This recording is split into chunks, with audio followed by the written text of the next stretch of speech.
আসসালামু আলাইকুম দর্শক বন্ধুরা, আশা করি আপনারা ভালো আছেন। আলহামদুলিল্লাহ আমিও ভালো আছি। রজনী রান্নাঘরে সবাইকে স্বাগত। আজকে আমি বেগুন ভর্তা বানানো দেখাবো ও আলু দিয়ে মাংসর ঝোল, পাতলা ঝোল। এখানে আমি বেগুনটাকে ভালোভাবে পুড়িয়ে নিয়েছি। আমি পাশে বাড়ি উনুন থেকে পুড়িয়ে নিয়ে এসেছি, মাটির চুলা থেকে।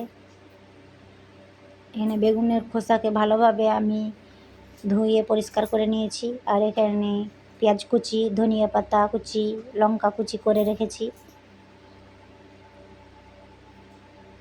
বেগুনটাকে হাতে করে মাখিয়ে নেব ভালোভাবে।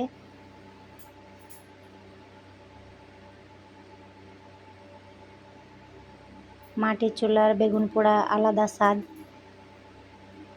আর আমরা গ্যাসে বেগুন পোড়াই, পটল পোড়াই, কিন্তু স্বাদ হয় না। আর চুলোর একটা আলাদা সেন্ট ছাড়ে। এখানে পেঁয়াজ কুচি দিয়ে দিলাম, কাঁচা লঙ্কা কুচি দিয়ে দিলাম, আর লবণের গুঁড়ো স্বাদ অনুযায়ী।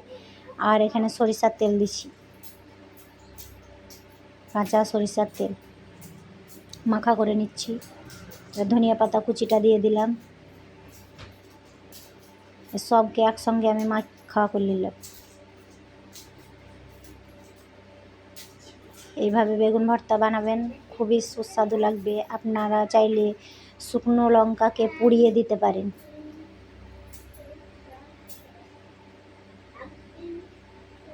আমার বেগুন ভর্তা হয়ে গেল। বেগুন ভর্তাটা কেমন হয়েছে অবশ্যই জানাবেন। আমি একটা শুকনো লঙ্কা পুড়িয়ে নিয়েছি, এটাকে আমি আবার যখন খাবো তখন আমি ব্যবহার করব। এখানে আমি মাংস কষাচ্ছি,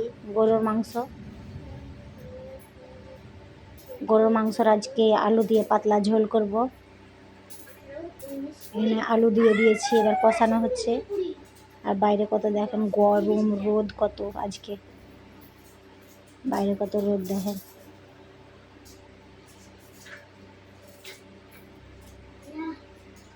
আমার মাটির চুলায় এখন রান্না করা হয় না। মাটির চুলাতে আমার এখন বর্ষার সময়, মাটির চুলাতে এখন পানি উঠে, আর আমার খড়িও ঠিক নাই।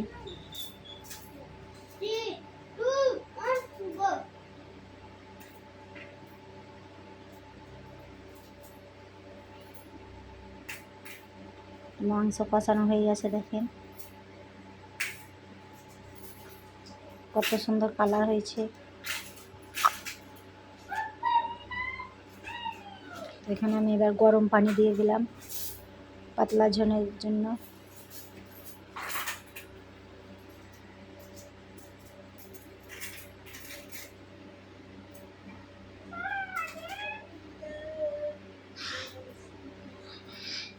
তো আমার রান্নাবান্না কেমন লাগে অবশ্যই আপনারা কমেন্টে জানাবেন। আমার রান্নাবান্না আপনাদেরকে যদি ভালো লাগে তো শেয়ার করে দিবেন, আর একটা করে লাইক কমেন্ট অবশ্যই করবেন। এখনও যারা আমার চ্যানেলটাকে সাবস্ক্রাইব করেননি প্লিজ সাবস্ক্রাইব করে দিবেন। দেখেন আমার মাংসটা প্রায় হয়ে এসেছে, হয়েও গেছে। দেখেন এরকমই থাকবে। আজকে রুটি দিয়ে খাওয়া হবে, সাথে আমি রুটিও বানাবো, আপনাদেরকে দেখাবো। দেখেন মাংসটা কীরকম হয়েছে, কেমন হয়েছে অবশ্যই কমেন্টে জানাবেন।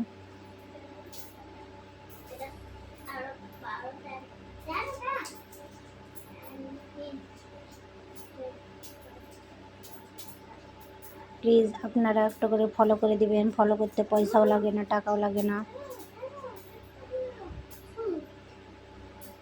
এখানে আমি রুটি বানার জন্য মাটির তাওয়া চাপিয়ে দিয়েছি গ্যাসে। এখানে রুটি সেঁকা হচ্ছে। এখানে আমি বেলছি, দেখেন আটা